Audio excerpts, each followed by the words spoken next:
News of the Russia indictments came as President Trump was in Britain. But his visit to one of America's closest friends was greeted by a storm of protesters and by a storm he created with new pot shots at Britain's leader. Ryan Chilcote begins our coverage.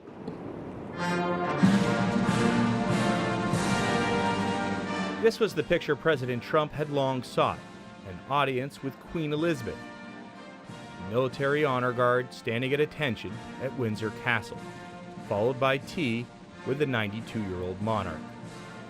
But the courtly scene followed a day of chaos after Mr. Trump lobbed a volley of verbal grenades squarely at British Prime Minister Theresa May.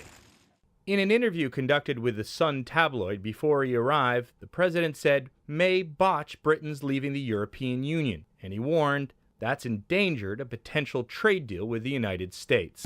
I did give Theresa, who I like, I did give her my views on what she should do and how she should negotiate. And she didn't follow those views. I would actually say she probably went the opposite way. It'll definitely affect trade with the United States, unfortunately in a negative way.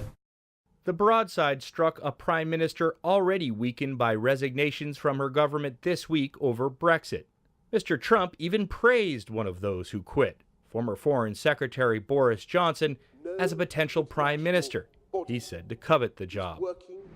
On the heels of those headlines, the president arrived midday at Chequers, the prime minister's retreat outside London. After a meeting and lunch with May, both leaders took questions. I didn't criticize the prime minister. I have a lot of respect for the prime minister. The president played down his explosive comments to the Sun with a now familiar tactic. Unfortunately, there was a story that was done, which was, generally fine, but it didn't put in what I said about the prime minister, and I said tremendous things, but we record when we deal with reporters. It's called fake news. As far as May was concerned, publicly at least, much ado about nothing. We agreed today that as the UK leaves the European Union, we will pursue an ambitious US-UK free trade agreement. Mr. Trump had also blasted European migration policy in the tabloid interview. Today, he and May sharply diverged on its value. I just think it's changing the culture. I think it's a very negative thing for Europe. And I know it's politically not necessarily correct to say that, but I'll say it, and I'll say it loud. And I think they better watch themselves, because you are changing culture, you are changing a lot of things, you're changing security, and that's the way I feel. The UK has a proud history of welcoming people who are fleeing persecution to our country. We have a proud history of welcoming people who want to come to our country to contribute to our economy and contribute to our society. Having already denounced the Sun interview as fake news, though it was his voice recorded and distributed by the paper, the president also blasted NBC News and CNN. CNN is fake news. I don't take questions from CNN. John Roberts of Fox. Let's go to a real network. The White House Correspondents Association issued a response that read in part, "Saying a news organization isn't real doesn't change the facts and won't stop us from doing our jobs." President Trump meets Monday with Vladimir Putin, but he argued the Russian president won't focus on the turmoil he caused at a tense NATO meeting yesterday morning in Brussels. The headline he sees is what happened in the afternoon, where we came together as one, where they're putting up billions of dollars more. Do you think Putin's happy about that? I don't think so. Particularly following the NATO summit, the president is going into this meeting with President Putin from that position of strength. After the second raucous press conference in 2 days, Mr. Trump declared his verdict on the state of U.S.-UK relations. I would say the highest level of special. Now, am I allowed to go higher than that? I'm not sure. But it's the highest level of special. They're very special people. But there was no praise for London's mayor, Sadiq Khan, who is Muslim. In the Sun interview, the president blamed him for terrorism in the British capital, linking it to migration. Take a look at the terrorism that's taking place. Look at what's going on in London. I think he's done a terrible job. Immigration has brought huge benefits to our city and our country, economically, socially and culturally, and it's really important that we stand up for those values that we hold dear. And in London today, a floating incarnation of the disgust many Britons feel about this visit. 20-foot tall caricature of Mr. Trump as diaper-wearing baby, phone held in hand. I am fed up with the way Trump is trying to manipulate the world into his, well, almost Nazi views. He thinks he's right on everything. It's just the latest such protest since he took office, and Mr. Trump told his tabloid interviewer that he felt unwelcome in London. The feeling, apparently for many here, was mutual. And Ryan Chilcote joins me now from London. Ryan, now that President Trump has flown to Scotland to spend the weekend at his golf club, is there a consensus there on the impact that this visit is going to have?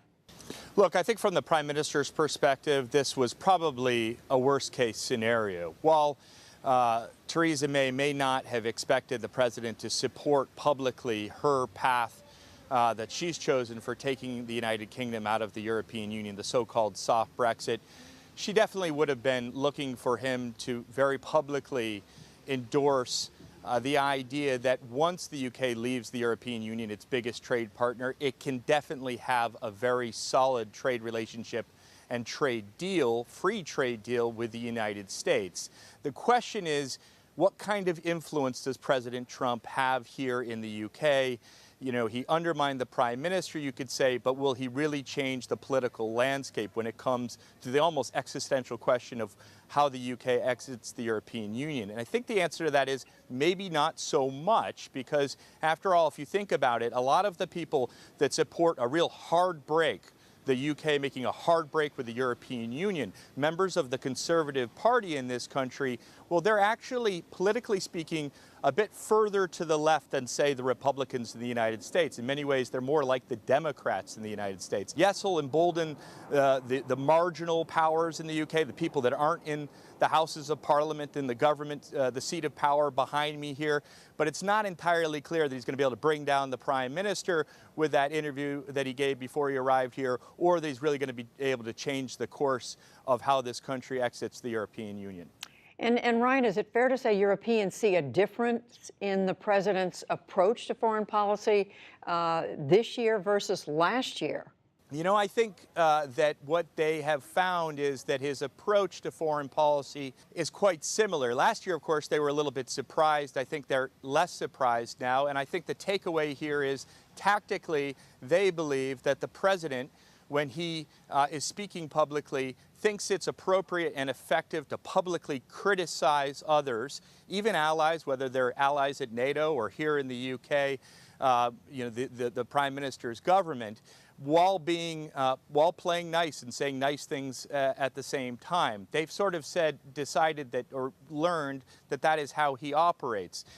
Beyond that, I think that there's also a feeling that at the end of the day, this president, strategically speaking, is really motivated by a distaste for the European Union. That was very clear when he was at NATO. He talked a lot about trade, the EU being unfair when it deals with the United States when it comes to trade. And even here in the UK, many people will see his criticism of the Prime Minister's desire to have a soft break with the UK, keep many of the elements intact.